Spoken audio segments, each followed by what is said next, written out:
لقد كان في قصصهم عبرة لأولي الألباب. Alhamdulillah, Ibu dan Bapak jamaah Masjid An-Nur rahimakumullah. Bersyukur kita kehadirat Allah Ta'ala yang telah dan senantiasa memberikan nikmat kepada kita, setidaknya nikmat sehat dan sempat, sehingga pada kesempatan pagi hari ini kita masih diizinkan oleh Allah untuk bertaqarrub, untuk mendekatkan diri kita kepadanya, untuk kita menunaikan ibadah dan menuntut ilmu atas perintahnya Allah Ta'ala. Salawat serta salam semoga senantiasa tercurah pada junjungan kita Nabi Allah Muhammad sallallahu alaihi wasallam, keluarga, sahabat dan pengikut beliau hingga akhir zaman. Dan kita memohon kepada Allah semoga besok di yaumul qiyamah kita mendapatkan syafaatnya Kanjeng Nabi. Amin. Allahumma amin.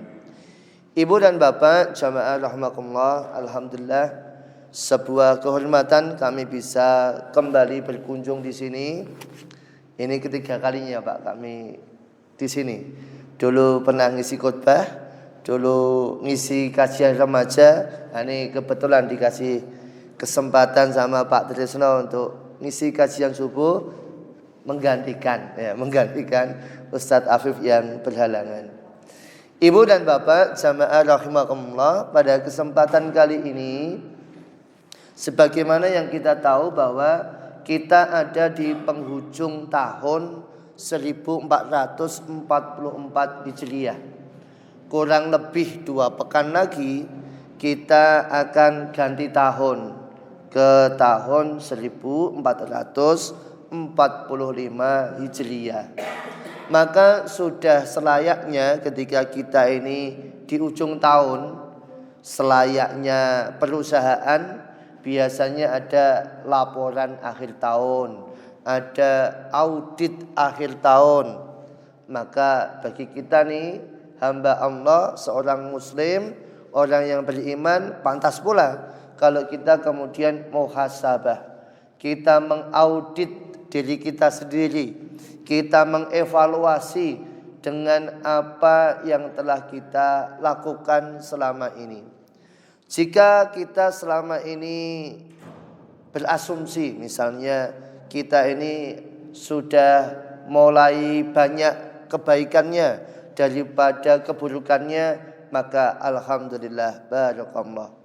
Kalaupun kita menilai diri kita kok masih banyak maksiatnya daripada ketaatannya, tentu insya Allah Allah memberikan waktu kepada kita, memberikan usia pada kita semuanya untuk dimanfaatkan sebaik mungkin. Namun ma'asyiral muslimin jamaah subuh rahimakumullah, dalam kehidupan kita dalam beragama Islam, sesungguhnya yang paling susah itu adalah ketika kita sudah beriman pada Allah. Kalau kita nih masuk Islam, insya Allah tuh dalam tanda kutip ya Pak, masuk Islam insya Allah tuh gampang. Kenapa? Ya tinggal baca syahadat selesai, udah sah menjadi orang Islam. Begitupun kita ngaku beriman, kalau kita ditanya kamu beriman gak sama Allah? Pasti jawabannya adalah tentu kami beriman. Kamu cinta gak sama Allah? Oh iya pasti. Cinta gak sama Kanjeng Nabi? Oh iya jelas. Kita semuanya mudah untuk mengucapkan itu. Tetapi yang susah rupanya Bapak Ibu adalah ketika kita sudah menyatakan diri Islam, sudah menyatakan diri orang beriman. Yaitu yang paling susah levelnya adalah istiqomah. Suatu hari ada seorang sahabat namanya adalah Sufyan bin Abdullah As-Saqafi. Dia tanya, lebih tepatnya meminta sesuatu kepada Rasulullah SAW. Dia bertanya, dia merequest, ya Rasulullah, qulli fil Islam qaulan la as'alu ahadan ghairuka. Ya Rasulullah, ajarkan pada saya satu kalimat dalam Islam yang tidak akan saya dapatkan kecuali dari Anda ya Rasulullah. Ini kalau terjemahan bebasnya. Ya Rasulullah, berikan saya kalimat motivasi, berikan saya kalimat mutiara, berikan saya nasihat yang tidak akan saya dapatkan dari siapapun. Tidak saya dapatkan dari motivator, tidak saya dapatkan dari para coach, tidak saya dapatkan dari trainer, tidak saya dapatkan dari para ustadz, ulama, kiai, habib. Pokoknya ini kalimat cuma dari Anda ya Rasulullah. Dapat permintaan yang luar biasa ini, Kanjeng Nabi jawabnya enggak kalah hebat. Jawabannya singkat, padat, tapi sangat mengena. Jawaban beliau Rasulullah sallallahu alaihi wasallam adalah Qul amantu billah summastaqim. Katakanlah kamu beriman kepada Allah, kemudian istiqomahlah. Jadi ibu bapak, PR kita ini setelah kita ngaku sebagai seorang muslim, ngaku sebagai seorang mukmin, PR beratnya adalah istiqomah. Istiqomahlah ini yang menjadi perjalanan panjang hidup kita, dari kita akil balik atau setidaknya kita bertobat atau setidaknya kita mengakui diri sebagai muslim sampai kita wafat. Ayat yang sering kita baca Pak Bu, yang sering kita dengar kalau khutbah Jumat adalah ya ayyuhallazina amanuttaqullaha haqqa tuqatih wa la tamutunna illa wa antum muslimun. Wahai orang yang beriman, bertakwalah kamu kepada Allah dengan sebenar-benarnya takwa, wa la tamutunna illa wa antum muslimun, dan jangan kamu mati kecuali dalam keadaan muslim. Jadi setelah kita ngaku Islam, kita ngaku iman, kita ngaku takwa dengan sebaik-baiknya, itu dijaga betul sampai kita wafat. Wala tamutunna illa wa antum muslimun. Jangan sekali-kali mati kalau enggak Islam. Jangan sekali-kali wafat kalau kamu itu tidak dalam kondisi yang istiqomah. Nah, ini PR berat kita, pekerjaan rumah kita dalam rangka kita ya menyambut akhir tahun, menyambut awal tahun, sekaligus mengarungi kehidupan kita sampai Allah menjemput melalui malaikat maut. Ibu dan bapak jamaah rahimakumullah, lalu apa sih itu istiqomah? Istiqomah ibu bapak jamaah rahimakumullah, menurut Al-Maghfurlah Kiai Haji Toto Tasmara, beliau adalah seorang kiai, penulis buku yang bestseller juga. Beliau menyatakan bahwa kalau kita ini ngomongin istiqomah harus ada 4 unsur, Pak. Kita kok ngomong istiqomah, ya ngomong istiqomah, berarti dalam diri kita ini harus ada 4 unsur ini. Kok salah satu unsur saja hilang, maka istiqomahnya kurang lengkap, kurang sempurna. Yang pertama adalah komitmen. Yang kedua adalah konsekuen. Yang ketiga adalah confident. Yang keempat adalah konsisten. Nah, nanti kita bahas selayang pandang. Yang pertama ibu bapak, orang yang istiqomah adalah orang yang komitmen. Apa itu komitmen? Memegang teguh perjanjian kita dengan Allah Ta'ala. Ibu bapak jamaah rahmakumullah, ketika kita ini ngucapin syahadat asyhadu alla ilaha illallah wa asyhadu anna muhammadar rasulullah, itu bukan ucapan biasa ya. Itu bukan ucap sekedar ucap, tetapi dalam syahadat itu mengandung janji, mengandung sumpah, mengandung proklamasi, yang dimana ketika kita ini sudah Islam, syahadat, berarti kita sudah muslim. Muslim itu apa Pak, Bu? Muslim itu adalah berserah diri. Apa maksudnya berserah diri? Gelem diatur. Orang sudah masuk Islam, memang tidak ada paksaan, Pak. La ikraha fiddin, enggak ada paksaan masuk Islam. Tapi kalau udah masuk Islam, ya ikut peraturannya Islam. Ya seperti kita melamar kerja lah. Kita kan enggak ada paksaan melamar kerja di tempat kita kerja. Tapi kalau udah masuk instansi tersebut, ya kita harus ikut dong peraturannya instansi yang kita masuki, enggak boleh sepenaknya. Kita mendaftarkan anak kita sekolah, nggak ada paksaan untuk masuk ke situ. Tapi begitu kita udah masuk ke sekolah tersebut, ya kita harus ikut peraturannya sekolah. Begitupun nggak ada paksaan masuk Islam. Tapi kalau udah masuk Islam, ya harus ikut aturannya Islam. Ini namanya komitmen, memegang teguh perjanjian, memegang teguh apa yang sudah dijadikan peraturan oleh Allah. Dan dalam Islam ini Allah tidak merugikan kita. Allah tidak diktator, tidak menang sendiri, tidak. Tetapi Allah Subhanahu wa taala memberikan kabar gembira, memberikan kepada kita keuntungan kalau kita ini komit. Disebutkan dalam surat At-Taubah ayat 111. Di sana disebutkan innallaha astara minal mu'minina amwalahum anfusahum wa amwalahum bi anna lahumul jannah. Sesungguhnya Allah telah membeli dari diri orang beriman itu jiwanya dan hartanya dan ditukar dengan surga.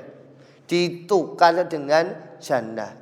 Jadi hakikatnya nih Pak, hakikatnya kita ini sudah kebeli, ya, sudah kebeli oleh Allah. Kita ini, ya tubuh kita, nyawa kita, harta benda kita, apa yang kita punya, ini kan memang bukan punya kita, Pak. Wong kita ini kalau melakukan sesuatu itu kan ngucapin bismillah atas nama Allah dengan menyebut nama Allah. Maka ini semuanya punyanya Allah. Dan memang punyanya Allah, tapi Allah menggembirakan kita, ya tak beli itu. Punyamu yang tak kasih, ya. Harta tak kasih, nyawa dikasih, ini dibeli, itu dikasih. Itu yang tak kasih, tak beli lagi. Dibeli lagi oleh Allah dan diberikan surga. Ini tentu alangkah luar biasanya ketika kita menjadi seorang muslim itu komitmen, memegang teguh, memegang janji. Pokoknya nek wis Islam wis aku manut lah mek Gusti Allah.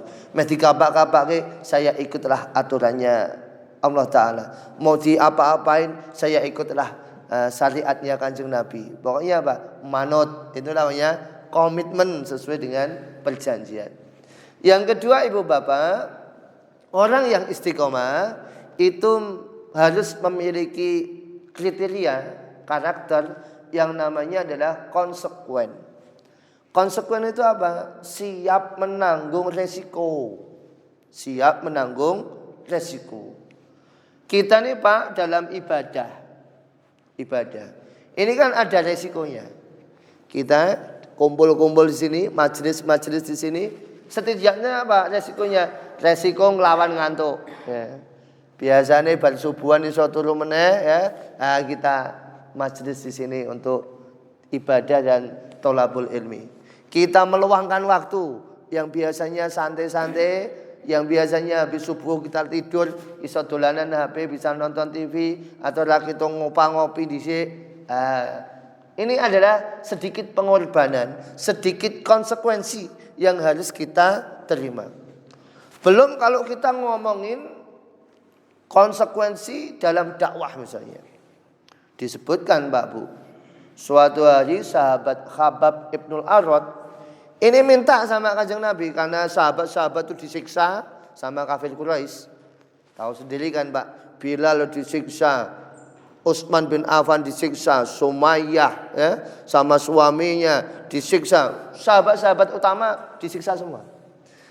Mendapati hal demikian, Khabbab Ibnu Arad menyatakan, "Ya Rasulullah, kenapa Anda tidak berdoa saja kepada Allah biar agama kita ini menang? Biar kita ini enggak perlu disiksa begini." Maka Rasulullah menyatakan, "Dulu Orang-orang sebelum kalian untuk mempertahankan iman itu ada yang sampai disisir dengan sisir besi sampai terkelupas kulit kepalanya. Dulu untuk mempertahankan iman, orang-orang zaman dulu sampai digergaji, dibelah jadi dua, dan itu untuk keimanan mereka. Ini namanya konsekuensi, siap menanggung resiko. Resiko kita kan nggak sebesar itu, Pak. Nggak semengerikan saudara kita di Palestina yang tiap hari diserang. Nggak semengerikan saudara kita di Afghanistan, di Suriah. Tidak semengerikan itu. Tidak semengerikan di Rohingya Myanmar. Tidak semengerikan di Cina yang mereka harus disekap, mau masjid harus terbatas, azan nggak boleh dilantunkan secara keras. Nah, kita nggak sengeri itu, Pak. Kita masjid dibuka seambang-ambang bahkan tiap gang, tiap RT ya. Sekarang hampir ada masjidnya semua. Azan, toa, banter, enggak masalah. Nah, konsekuensi kita cuma ya mengorbankan sedikit waktu, mengorbankan sedikit tenaga kita untuk ibadah kepada Allah Ta'ala. Yang ketiga, Ibu Bapak, unsur dari istiqomah namanya adalah confident, percaya diri. Jadi orang yang istiqomah itu bukan minda-mindi, bukan kita kuyu, bukan wah dia rajin ibadah, dia rajin sholat, tapi kelihatannya nggak pede gitu. Kelihatannya minder dengan ibadahnya, minder dengan ketaatannya. Seharusnya bagi kita nih orang yang mukmin betul-betul menjaga diri kita agar selalu percaya diri. Dalam surat Ali Imran ayat 139 Allah berfirman, wala tahinu wala tahzanu wa antumul a'launa in kuntum mu'minin. Wahai orang yang beriman, janganlah kamu sedih, janganlah kamu takut, padahal kamu orang yang paling tinggi derajatnya apabila kamu beriman. Orang confident itu maksudnya kalau mau ketaatan tuh pede gitu, Pak. Ini contoh saja nih saudara-saudara kita di luar Islam, mereka tuh kalau tiap akad megang kitab suci pede, Pak. Mereka dengan pakaian kalungnya simbolis agama mereka, pede sekali, Pak. Lah kita kadang-kadang nggak pede dengan keislaman kita. Kita kadang-kadang minder untuk melaksanakan ketaatan. Contoh pede yang paling pede bagus ya kemarin waktu misalnya Idul Kurban. Dikisahkan kan. Ketika Nabi Ibrahim alaihissalam itu tanya sama anaknya, ya bunayya inni ara fil manam asbahuka. Wahai anakku, aku mimpi disuruh nyembelih kamu. Jawaban Ismail nih, Pak, karena dia ini beriman pada Allah, karena dia itu yakin sama Allah. Jawabannya pede sekali, percaya diri sekali. Ya abatif alma tu'mar satajiduni insyaallah minas sabirin. Wahai ayahku, lakukan. Insyaallah engkau menjumpai aku golongan orang-orang yang sabar. Kenapa? Kenapa kok pede, Pak? Karena yakin ini perintahnya Allah.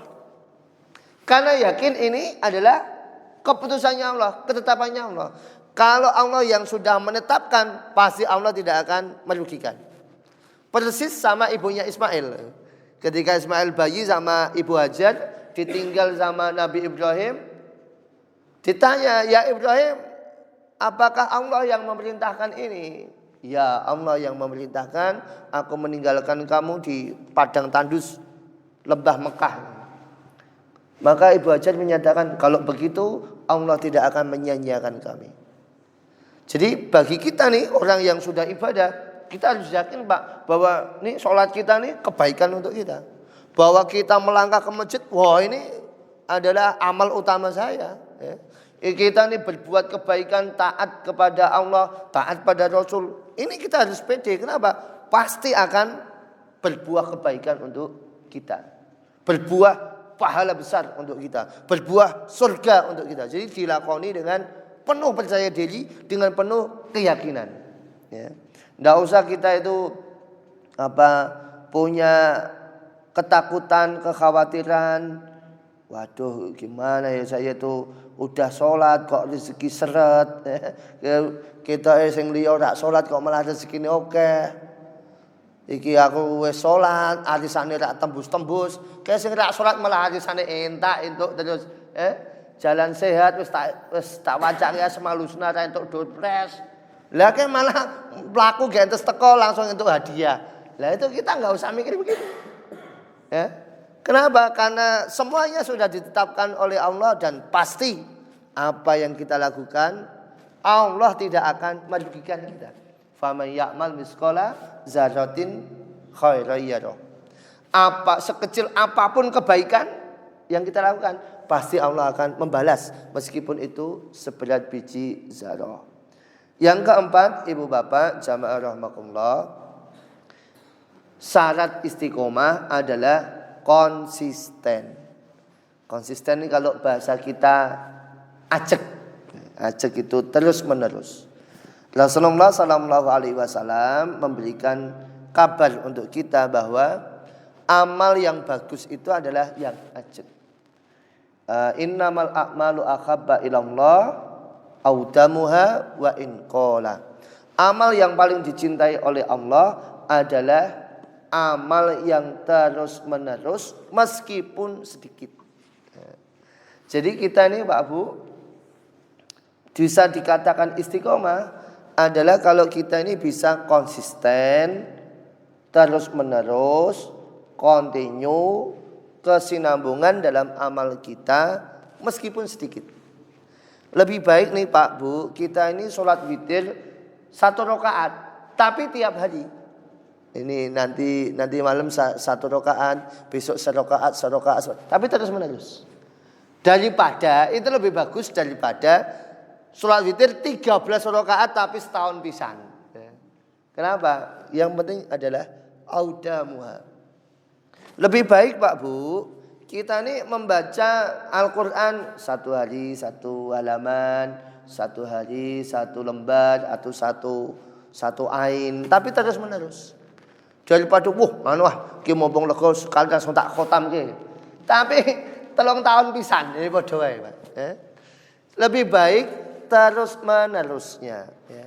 Lebih baik Bapak Ibu panjenengan itu sedekah 10.000 tiap hari daripada 2.000 tapi sebulan sekali. Nah, yang penting terus menerusnya, Pak. Yang penting terus menerusnya, kesinambungannya. Ini penting sekali. Aslinya bukan konsisten ini bukan ajek sebenarnya tapi dinamis. Dinamis. Maksudnya apa? Menyesuaikan kondisi kita. Kalau dulu belum punya uang sedekahnya 5.000. Nanti kalau sudah punya uang ya dinamis, munggah jadi 10.000. Wong gajine munggah 2 kali lipat. Iki zaman rak dedit 5.000. Gajine munggah 5.000. Engko entuk warisan 5.000 meneh. Engko entuk tembusan jalan tol jen 5.000. Wah, kok 5.000 terus aku istiqomah. Bukan itu ya. Bukan itu maksudnya, tapi apa? Dinamis. Ya, dinamis maksudnya. Kalau dulu waktu kita belum paham dengan ilmu, salat tahajudnya cuma 2 rakaat ya. 2 rakaat. Begitu kita udah ngaji keutamaan tahajud misalnya, kita semakin dinamis. Tak tambah. Yang kemarin 2 rakaat, mulai besok tak tambah jadi 4 rakaat. Besok kelihatannya 4 rakaat kok udah oke, udah nyaman nih, tak tambah jadi 6 rakaat. Jadi selalu dinamis. Dan konsisten ini Ibu Bapak mengandung keutamaan yang sangat besar. Istiqomah tadi mulai dari komitmen, konsekuen, confident sampai ujungnya adalah konsisten ini memiliki keutamaan yang sangat besar, manfaat yang sangat besar. Ada banyak keutamaan tentunya tapi kita sebutkan 3 saja. Yang pertama Ibu Bapak, kenapa sih kok kita ini harus istiqomah, harus konsisten terutamanya? Karena istiqomah kita, konsisten kita itu adalah syarat atau tanda diterimanya amal. Kita kan kadang bertanya pada diri kita sendiri. kira-kira amal saya itu diterima apa tidak ya sama Allah.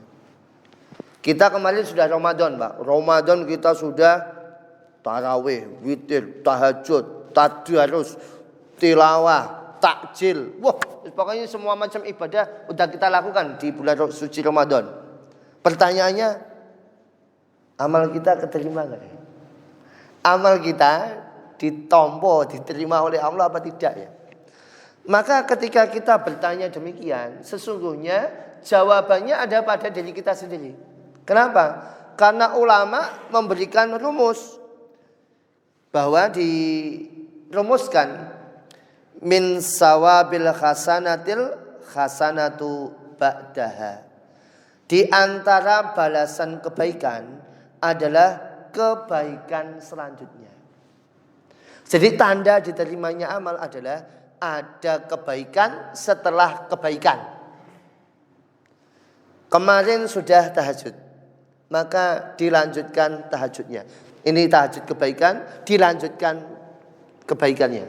Kemarin sudah sedekah kebaikan, maka tanda diterimanya sedekah ini adalah adanya kebaikan lagi. Kebaikan lanjut kebaikan, kebaikan lanjut kebaikan. Ini tanda diterimanya amal. Tapi kalau ini kebaikan, udah kebaikan ini. Ternyata setelah kebaikan malah maksiat. Kebaikan, maksiat. Kebaikan, maksiat. Ini tanda amalnya enggak diterima. Jadi tanda rumus diterima tidaknya amal kita itu jawabannya pada diri kita sendiri. Kalau kita itu pengen amal kita diterima, ya kita harus memantaskan diri sebagai orang yang diterima amalnya. Yaitu apa? Setelah berbuat kebaikan, lanjut kebaikan. Mungkin secara kuantitas, secara jumlah nggak bisa sama. Wong kita tarawih itu sampai 11 rakaat, ada yang sampai 23 rakaat. Ya mungkin kita nggak seperti itu di bulan setelah Ramadan, tapi minimal ada bekasnya. Kalau kemarin sudah sholat sunnah sampai 11 sampai 23, ya lah hitung 2 rakaat bisalah. Kalau kemarin waktu Ramadan itu kita tadarusnya sampai 1 juz, sampai 2 juz, sampai khotam, ya minimal setelah Ramadan ada bekas lah. Ada asarnya. Setelah Ramadan tetap baca Al-Quran, setelah Ramadan tetap sedekah, setelah Ramadan tetap berzikir pada Allah, setelah Ramadan tetap bangun malam sebagaimana waktu sahur kemarin. Ini ada bekasnya. Jadi tanda diterimanya amal itu ngeceknya pada diri kita sendiri, nggak usah ngoyoworo, tekak-tekok, wes muhasabah saja. Setelah kebaikan ada kebaikan, oh berarti itu tanda itu Pak, tanda insya Allah amal kita diterima. Tapi kalau setelah kebaikan kok malah maksiat, setelah kebaikan dosa, setelah kebaikan melakukan hal yang dilarang oleh Allah, ini na'udzubillah. Maka kita harus memantaskan diri. Amal diterima, ya kita harus melanjutkan kebaikan itu. Yang kedua Ibu Bapak, kenapa kok kita ini harus istiqomah? Karena persiapan untuk masa kita sakit Pak. Masa kita ada uzur. Yang namanya manusia Pak, kita ini kan manusia. Tubuh kita ini kan bukan kuasa kita. Wah, kita kemaki, wah sangat. Iso omong bisa jalan-jalan, bisa kesana kemari. Nah, kalau Allah ngasih ujian sedikit saja, misalnya loro untu, apa nilainya tengeng, atau sikile cantengen, itu nggak bisa apa-apa kita Pak. Sehebat apapun Cristiano Ronaldo, Lionel Messi, nek suduen nggak bakal bisa melayu Pak. Suduen nggak bakal bisa melayu Pak. Dan itu semuanya suatu hari nanti. Namanya manusia, Allah pasti akan memberikan ujian. Ya. Allah pasti akan memberikan cobaan. Di antaranya tentu ada cobaan saat sakit. Ada cobaan saat kita bepergian. Cobaan di mana kita nggak bisa beramal seperti biasanya. Nggak bisa beramal seperti biasanya. Biasanya datang ke masjid. Loh kok nggak datang ke masjid? Oh lagi sakit. Loh biasanya jamaah. kok nggak jamaah? Oh, lagi pergi. Ini kan membuat amal yang biasa kita lakukan nggak bisa kita lakukan. Maka beruntunglah orang yang istiqomah, orang yang konsisten. Allah Subhanahu wa taala akan tetap mencatat pahalanya, pahala orang yang uzur tersebut sebagaimana dia saat tidak ada uzur. Disebutkan dalam hadis Rasulullah sallallahu alaihi wasallam bahwa iza maridal abdu au safaro, apabila seorang hamba itu sakit atau dia safar dalam perjalanan, kutiba lahu misla ma kana ya'malu muqiman sahihan, maka dicatat amalnya seperti apa yang dikerjakannya ketika dia bermukim dan sehat. Wah, ini kan nikmat banget, Pak. Kita nih bepergian, misalnya keluar kota. Keluar kota biasanya kita ini kan kalau sholat ada qobliyah ba'diyah dulu. Qobliyah ba'diyah. Begitu bepergian sholatnya jamak qashar, Pak. Jamak qashar kan nggak boleh qobliyah ba'diyah. Wong langsungan sholatnya, digabung lagi. Tetapi karena kita ini biasa qobliyah ba'diyah, meskipun kita itu tidak qobliyah ba'diyah, tetap dicatat pahalanya qobliyah ba'diyah sebagaimana biasa kita lakukan. Kita nggak bisa jamaah ke masjid, Pak, karena sakit, masuk angin. Tapi karena biasanya kita ini ke masjid, biasanya itu kita jamaah, maka Allah tetap akan mencatat pahalanya sebagaimana dia sehat. Oleh kan nikmat banget, Pak. Gampangnya turu tapi pahalanya tetap mengalir. Syaratnya apa? Istiqomah. Sudah ajak, sudah konsisten. Ini lebih jauh lagi, Pak, lebih jauh lagi. Ngomongin kalau persiapan tua kita. Kan ada kalau kita nih di sekitar kita ada yang sudah tua itu sudah nggak bisa ke masjid karena stroke. Sudah tua kemudian pikun, diajak ngomong wis ora nyambung. Wong diajak ngomong aja ora nyambung, apa meneh dikon maca Quran. Tambah angel blibet ora tekan-tekan. Maka beruntunglah orang-orang kita yang di waktu mudanya itu, waktu sehatnya itu istiqomah, dia ngaji, dia jamaah, dia ke masjid, dia kajian. Tiba suatu hari nanti Allah memberikan ujian sakit, safar atau bahkan dia tua, pikun, Allah tetap mencatat pahalanya. Tetap mencatat pahalanya sebagaimana dia waktu mukim, sebagaimana waktu dia sehat. Jadi keistiqomahan kita ini sebenarnya nabung, Pak. Nabung untuk sak wayah-wayah, nauzubillah. Tentu kita tidak berharap demikian, tapi namanya manusia pasti ada aja uzurnya. Sak wayah-wayah kalau Allah menguji kita dengan sakit. Sak wayah-wayah kalau Allah itu menentukan tiba-tiba kita harus bepergian dari tempat tinggal kita. Sawaya-waya nanti kalau kita ini dah tua tiba-tiba nauzubillah misalnya stroke, pikun, lumpuh karena sakit, kita udah nggak bisa apa-apa, Pak. Tapi karena keistiqomahan kita, karena keajekan amal yang sudah kita lakukan, Allah akan mencatat amal itu, mencatat pahalanya walaupun tidak kita lakukan. Kenapa? Karena istiqomah.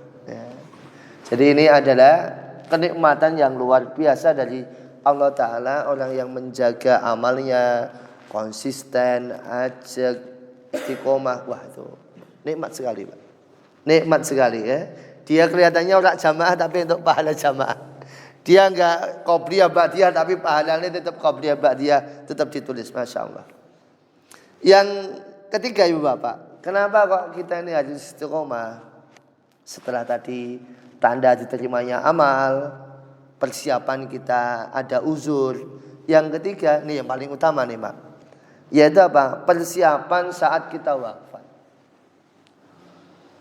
Kita ini kan ketika wafat enggak mati kayu. Namanya mati kayu itu mati entek, gapuk entek hilang. Tapi kalau kita ini kan manusia meninggalnya setelah alam dunia, pindah ke alam barzah. Lah pindah ke alam barzah itu kan tumben kita Pak. Kita ketemu malaikat munkar nakir itu kan kita nggak pernah. Namanya nggak pernah. Namanya orang nggak pernah melakukan. Tentu akan ada grogi, ada rasa takut, ada rasa deg-degan. Orang nggak biasa nge-MC Pak, disuruh nge-MC bingung, ngopi ngomong apa, mau ngopi kemringet sumuk, wis ono asine tetep ijek sumuk, nggak biasa. Orang nggak biasa ngomong di depan umum. Kok ujung-ujung dikasih mic suruh ngomong, wah ngewel. Kenapa? Nggak kulino. Ini secara psikologis. Belum kalau kita nih, ya nih di zaman anak-anak lah. Di zaman anak-anak, kenapa kok kita ini takut sama setan? Karena kita nggak biasa ketemu setan. Kenapa kita takut dengan penampakan? Karena kita nggak biasa lihat penampakan. Awas loh, ono setan yang ono. Kenapa? Ya memang kita nggak pernah lihat setan. Bayangan kita, wah piye setan medeni. Karena belum pernah. Tapi nek wis bola-bali wis delok penampakan uka-uka dunia lain, itu kita udah penampakan ngene tok ora wedi. Nah, kita nih Pak masuk alam barzah, ketemu mungkar nakir. Itu kan dengan rasa takut yang luar biasa. Digambarkan dalam hadis, munkar nakir itu tingginya itu ya sangat tinggi lah. Tingginya itu menjulang tinggi. Suaranya itu menggelegar bagi halilintar. Dan mereka berdua, malaikat munkar nakir, membawa gebuk bahasa kita, membawa alat untuk pemukul. Yang sekali mukul orang-orangnya hancur, remek. Nah yang masalah adalah begini Pak. Kalau kita nih di dunia ini, ilustrasi di dunia dulu. Kita Pak Misalnya selama 1 bulan, setahun kita di rumah saja. Enggak ngapa-ngapain, pokoknya ora metu omah. Di rumah saja. Ternyata ada orang ngetuk pintu rumah kita. Dibuka Pak polisi. Pak polisi datang ke rumah kita. Pasti kita akan bertanya-tanya Pak. Loh aku salah apa kok ditekani Pak polisi? Padahal kita setahun neng omah Pak. Ora metu-metu Pak. Tapi begitu Pak polisi teko, kita akan bertanya-tanya, loh salahku apa? Kita Pak naik motor, SIM bawa, STNK bawa, helm oke, motor tidak ada yang kurang. Tiba-tiba di prit, pikiran kita pertama Pak, loh salahku apa? Padahal kita udah komplit Pak. Padahal kita lengkap ini, surat-surat menyurat, mobil juga oke, motor oke, sabuk pengaman juga enggak masalah. Tiba-tiba di prit, pasti kita akan tanya pada diri kita Pak, apa salah? Apa salah saya? Kita nggak salah saja Pak, bingung. Kita nggak salah saja, nggak punya kesalahan saja, bertanya-tanya sampai golek-goleki salahku apa? Apalagi besok kita masuk alam barzah, ketemu malaikat munkar nakir. Yang jelas kita itu dari dunia ke alam barzah bawa banyak dosa, bawa banyak maksiat, bawa banyak khilaf, bawa banyak salah. Wah, itu enggak bertanya-tanya lagi, sudah ngewel kita di depan malaikat munkar nakir. Maka ketika ditanya malaikat munkar nakir, itu kan dikisahkan oleh Rasulullah, semua orang takut, bergetar. Sampai diminta oleh Rasulullah ketika ada pemakaman selesai, doakan saudaramu karena dia sedang ditanya. Dikuatkan agar perkataannya itu kuat. Allahumma sabit biqauli sabit, ya Allah kuatkan dia dengan perkataan yang kuat. Kenapa? Ketemu malaikat munkar nakir, sudah jelas dia bawa dosa, sudah jelas dia bawa salah. Ditanya man rabbuka, matinuka, ma kitabuka, mana nabiyuka, siapa Tuhanmu, siapa nabimu, apa kitabmu, apa agamamu, yang biasa kita dengar begitu ya. Maka apa? Ini orang takut, bergetar. Semuanya pada ngewel. Tapi beruntunglah orang yang istiqomah. Kenapa? Allah Ta'ala menjanjikan dalam surat Fussilat ayat 32. Innal ladzina qalu rabbunallah summastaqamu. Sesungguhnya orang yang mengatakan bahwa Tuhan kami adalah Allah dan kemudian dia istiqomah. Tatanazzala alaihimul malaikah. Maka akan diturunkan kepadanya malaikat. Ala takhafu wala tahzanu. Jangan kamu takut, jangan kamu sedih. Wa absiru bil jannah. Kamu akan diberi kabar gembira dengan surga. Jadi bagi orang yang istiqomah Pak, akan dibantu sama malaikat. Ibaratnya tuh gini loh. Kita ini ditangkap Pak polisi. Oh namanya polisi Pak. Kejadiannya sepele. Apa kejadiannya misalnya pelemku dicolong atau kita nyolong pelem, nyolong aja. Itu pemberkasannya bisa berjam-jam Pak. Interogasinya bisa ngetiknya itu sampai 2-3 jam. Nah namanya kita ketemu Pak polisi bingung ngewel Pak. Tiba-tiba datang Pak polisi lain. Datang polisi lain yang ternyata polisi lain ini adalah teman kita. Koncone dhewe. Maka kata polisi teman kita, "Loh, iki koncoku ngopo kok nang kene?" Loh, kata Pak polisi yang sedang menginterogasi, "Loh, iki koncomu to?" "Oh ya wis nek ngono gawe gampang lah." Kenapa? Konco dewi. Walaupun kita nggak kenal sama yang penyidik, tapi kita kenal sama temennya penyidik, itu akan ya bahasa kita punya orang dalam. Lah kita ketemu malaikat mungkar nakir, ngewel, bingung, ditanya nggak bisa jawab, tiba-tiba datang malaikat. Ala takhafu wa la tahzanu. Nggak usah takut, nggak usah khawatir. Wa absiru bil jannah. Santai-santai, mlebu surga. Kalau bahasa kita mungkar nakir, loh ini koncomu. Ini temanmu. Iya ini teman saya nih. Kata malaikat yang mendampingi kita, loh ini teman saya. Dia ke masjid, saya datang dia datang. Saya ke majelis, nyari-nyari majelis, dia ada juga. Ada majelis zikir di situ, malaikat ini datang, saya juga datang, dia juga datang. Oh ini teman saya ini. Teman dalam taat kepada Allah, ini orang istiqomah ini. Kata malaikat mungkar nakir, ini ilustrasi. Kata malaikat mungkar nakir, ya udahlah, gawe gampang nih. Konco dewi. Ala takhafu, wala tahzanu. Jangan kamu takut, jangan kamu sedih. Lebu surga, santai, selamat, aman. Kenapa? Ya karena berkah dari istiqomah kita, berkah dari konsistenan kita dalam menjaga amal-amal kita. Ini ibu bapak jamaah rahimakumullah, syarat dan keutamaan istiqomah. Syaratnya adalah komitmen, konsekuen, confident, percaya diri dan konsisten.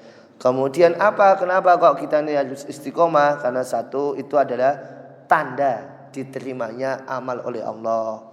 Yang kedua adalah persiapan besok kalau kita ada uzur sakit, safar, hari tua kita yang kita tidak mampu ibadah, istiqomah ini akan bermanfaat, pahalanya terus mengalir. Dan yang ketiga adalah istiqomah karena untuk persiapan kematian kita. Kita takut, kita bingung, datang malaikat memberikan kabar gembira, wala takhafu wala tahzanu wa absiru bil jannah. Jangan takut, jangan sedih, kamu akan masuk surga. Ini ibu bapak, semoga kita ditakdir oleh Allah Ta'ala untuk selalu istiqomah di jalan Allah Ta'ala, di sunnahnya Kanjeng Nabi Muhammad Sallallahu Alaihi Wasallam. Demikian, wallahu a'lam bishawab. Kalau ada benarnya datangnya dari Allah, kalau ada kesalahan mohon koreksi, mohon nasihat, mohon maaf. Usikum wa nafsi wa iyaya bittaqwallah. Wassalamualaikum warahmatullahi wabarakatuh.